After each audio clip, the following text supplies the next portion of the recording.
Hello and welcome to Tully River Quail. This is the lesson on getting chicks out of the incubator.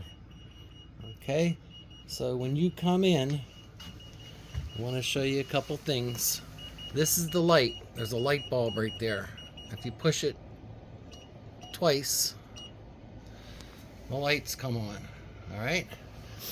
This is the control panel. This tells you the humidity and it tells you the temperature. Now I just opened the door so the temperature's off until it regulates itself.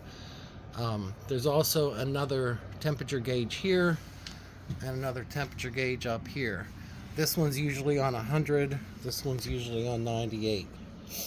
And it's because the sensors are placed in different places. I'm trying for the first 15 days, 15 days to keep it at 55%. And the way I do that is if you look in here, you can see there's a bucket down in the back on the bottom. And you see the mist makers down there squirting water. Well, there's a tube. You can see in the very, very back little white tube there.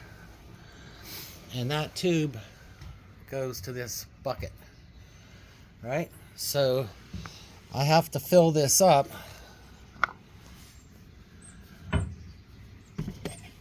pretty much every day, and I just dump one of these in here.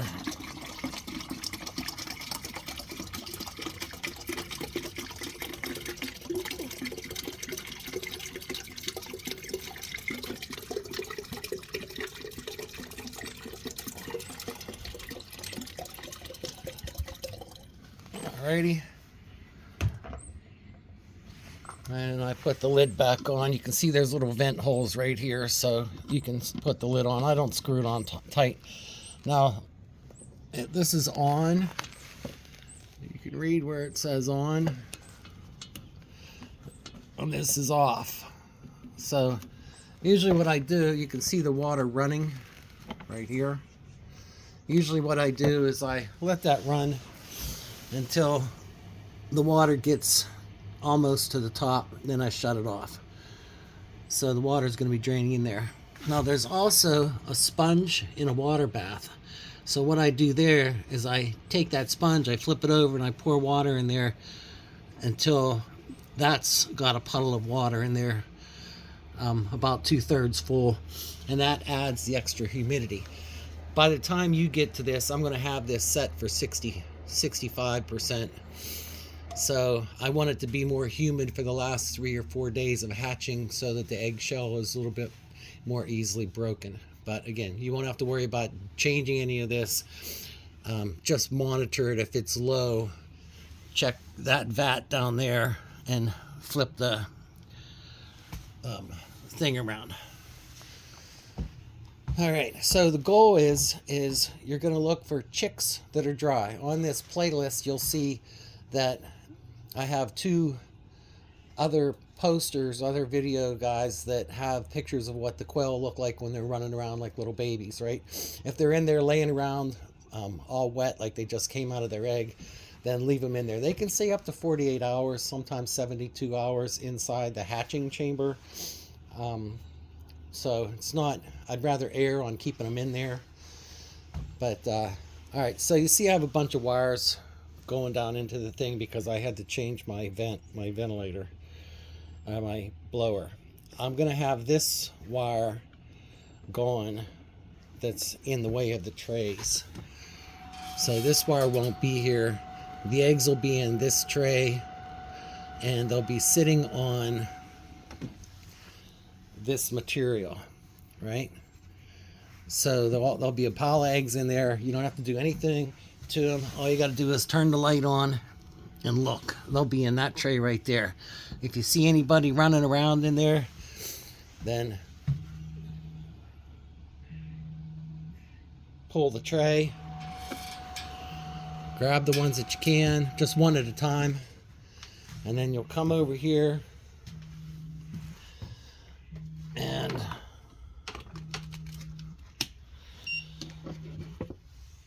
try to stick their nose in this water. Right, so I do it with my right hand. I grab them kind of by the butt a little bit after I carry them with both hands over here. grab them by the butt a little bit. Just try to dip their nose in there so that they get a little, so that they know there's water. Let me show you how this works. So that's the light. It's this last one over here. It looks like a lamp cord. The other ones are thicker, rounder power cords. This lamp cord. So usually what I do to turn that light out is I just pull this off, pull this out, right? So I pull that light out and that light goes on. I just do that when I need to. Usually what I'll do is I'll have these other grow lights on, and that's this plug here. Both of these guys are plugged in, and then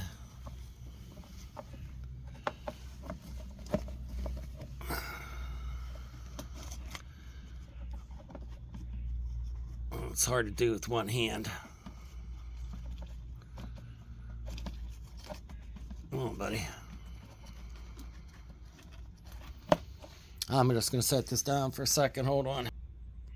Okay, there you go. So that's the plug-in. That's these two lights, okay? So inside this chamber, and you're going to want to heat this up for at least a half hour before you put any birds in here. There's a waterer. Now you see I have this hooked on here. Take that off if you need to, but you can get access to the waterer here. And I usually put them in just on the one side, and so I don't have to do that. But if it gets too crowded on the one side, I'll start putting some over this side. So that's a heater, and this big light's a heater. These grow lights. All right, and then here's the food. So for the first couple days, I'll sprinkle some food down around here so there's a little trail for them to get up here. And then I'll also put some in this little cup, or sprinkle some on the floor. I probably won't even use this cup. I'll just sprinkle a little bit on the floor. It'll already be down there so that they'll at least have some feed in there. You just want to check that water every day. It gets warm, so you might want to just replace the water. And I'll show you how to do that. If it gets, if it gets down to this far and it's warm and there's poop or something in here, it's not a bad idea to replace it, give them some fresh water. They're only going to be in here for a couple days, 3 days at the most. And then what we're going to do is move them over to the brooder. All right, this is the temperature. There's a sensor right in here under the tray. There's a sensor right here, and it tells this to come on and off when it reaches 95 degrees, right? So with these lights and those two heaters on either side, that gets it to be 95. And then with these shade pieces that I have, and notice the position where I put them, that there's a plug cord back here. So I put this on this side of one, and I put the longer dark one next to it with the cord on either side. And I put that there, and again, just for some extra protection, I have this little clip here just to hold that cable up. All right, so that gives them some spaces to get out of the heat. It gives them warmth if they need it, if they want it. After a couple days, like I said, we're gonna take these out, and then we're gonna pick them up one at a time, bring them over to this level or this level, whatever one you want to work. I'm going to have both of these on. So you see that there is a yellow heater back there. That's already going to be on. And then all you'll have to do is plug this in. So the day that you're going to switch them over, you're going to need to plug this in for about an hour and just plug it right into there. All right, and then once that warms up, it's going to take about an hour to warm up in there. Then you can switch them over. So you can do that in the middle of the day if you're going to come back in an hour or a couple hours. and let this warm up a little bit. So if you know, if once the first one start hatching, plug this in, and then, or after, I'm sorry, after like a day, and then they're done hatching, then plug this in, and then after the third day that they're in that area over there, you can bring them over here. This pulls open and slides. You have to kind of keep it pulled open to get it past this little lip here, or else it'll get stuck here. All right, so you have to pull it or push it. That's usually what I do. And then the feed's going to be on this side, like I have the tray, and I'll have this filled up with feed. And you're going to use the orange starter feed where it says starter. That's for all the babies, get the starter feed. All right, now there's waters that go in on this side that I'll show you how to put these trays in. But for now, I'll just probably have you use the 2 drinkers that are in here. Just fill them up and move them over. So once you get everybody transferred over, take these guys out, fill them up with cool water, and then just put them in this corner right about here. Let me just grab one so you can see. So I usually put it right about there, and that way birds can get around it. The weight will hold it down, and then the feed will be over there. That plate will keep them warm. That extra plate, the extra hot yellow thing in the back, is just an extra little booster just in case it's not warm enough. Now I have one on this side too. Right here I have a light bulb placed in it. I'll have another heater in there. Now you see how I have this one slanted. I'm going to change that so that it's down all the way. And you basically just loosen this up with both hands.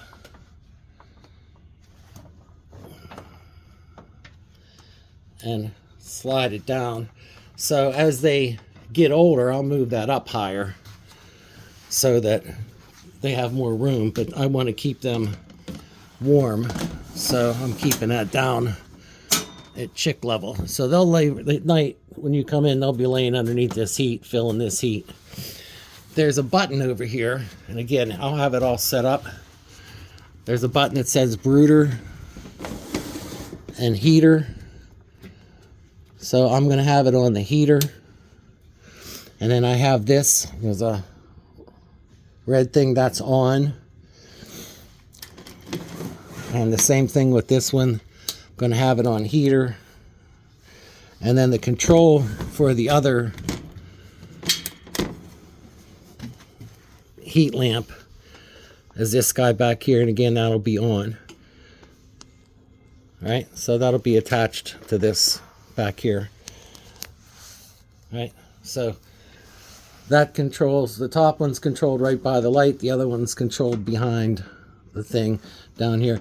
I mean, you can put 20-30 birds in here, and then after the first week, if they get to be too many, I mean, if you have 100 birds in here, there's going to be too many to get under the heat, so then you might want to split them. But it might be that everyone that hatches, I only might, maybe if I get 50 that hatch, 50 can go in that top one, and then I can always split them out the following week, just take some out. Now, if I have to move them, I use this little net that I have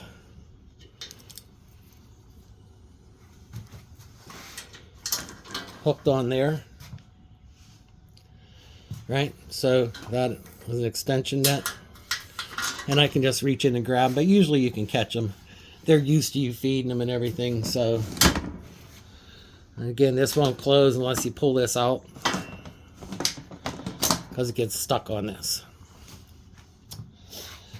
I don't have lighting in here that's dependable. I have to repair some. I don't know if I'll have time to do that. If I do, it'll be controlled by this controller, just on and off. That's all you use, just the on and off button. And these 2 rows, ironically, these are the 2 rows that the light doesn't work in. All 3 of the other ones do work. All right, so I'm looking in there. The water's up to the level. So I'll turn this off.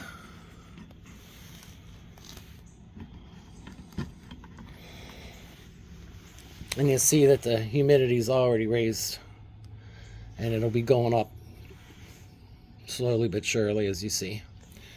Alrighty, then before I leave, I turn the light out. You got to push it twice. And that should be that. Let's do an overview. Every day, check the humidity when you come in.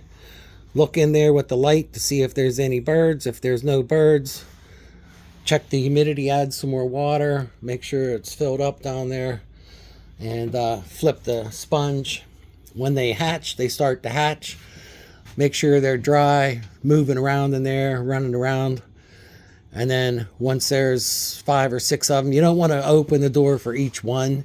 You want to pull them out in batches of like 10, you know, one at a time. But open the door. You don't want to keep opening and closing this, because every time I open and close it, the temperature goes crazy until it regulates again. So you want to minimize the number of times you get in there. So 3 times a day is usually what I shoot for. If you're going to get in there to get a couple birds, it's okay to do it. You know, if you got 10 birds, you can do it 10 times.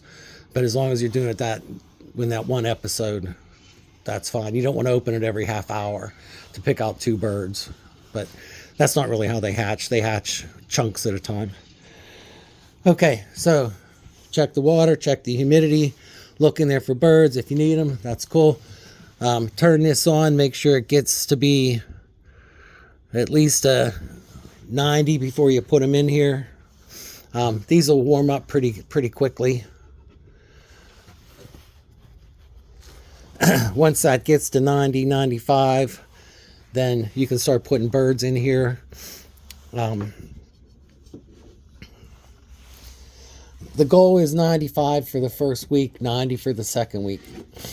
They can be at 95 for the second week, but they can't survive with less than 95 for the first week.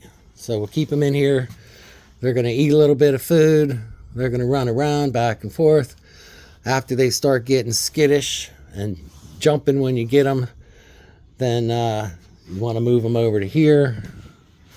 Plug this in for an hour at least before you start putting birds in. So once you get on day 2, when they're over there, you might want to turn this on.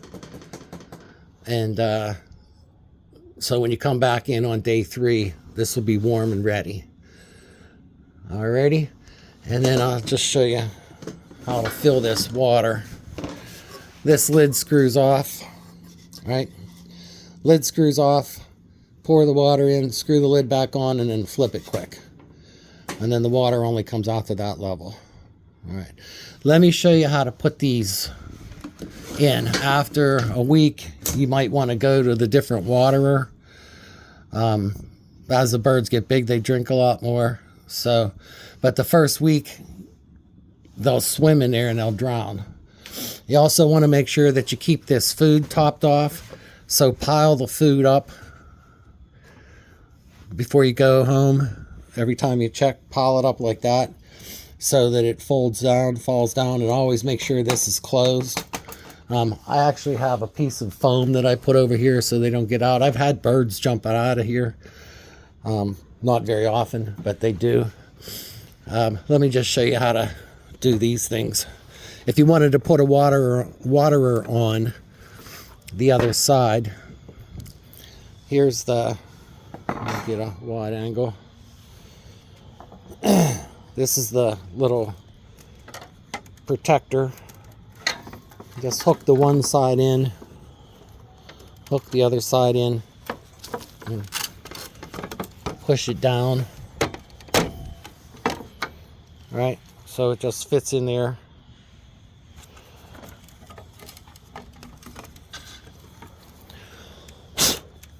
There, bug. Alrighty. And then I'm just going to do this on the feeder section, but it does the same on the other side. You loosen those up.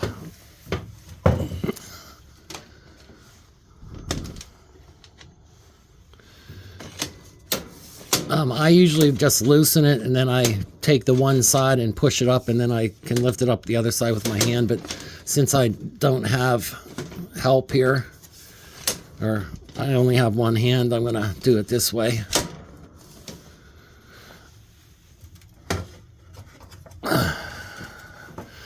If you left that open like that while the birds were in there, they would try to run out. So usually what I do is I have it floppy so that it's loose, and I pick one side up with the metal like that, and then I use my hand to get the other side up. And then you want to get the hooks inside the little slot there. So there's a little slot you can see. And then to lock it in place,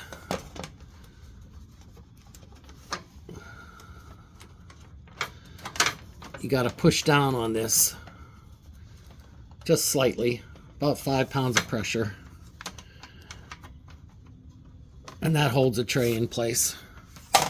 And that's how you do that. Okay, but I'll have the feeder ones on, and then I'll have a little block of wood like I do for those guys, or you can take those ones out to make a little ramp for the feeder. And usually what I'll do is I'll put that right here on both sides or whatever, just so that they have a little bit of room to get in there and eat. Sometimes they're too small to get there in the first place. Alrighty, once everybody's out of the incubator, it's been a day, you haven't had any other hatches, just unplug this and this. This is this fan, this is the incubator, and this fan I won't even have here. So that'll just turn everything off. You don't need to have that on. And then once you have everybody out of here, you can turn this off, and just, you can, instead of having this plugged into here, you can just plug it right into the main plug. You don't need these other two guys on, right? So these guys are just here for the first couple days to help these heaters. And then after that, when they get in here, the brooder plates will do the same thing that these light bulbs are doing. Alrighty, if you have any questions, there's all kinds of other videos out there, but just give me a call. I'll be able to help you. Alrighty, over and out. Tully River Quail. Stay free.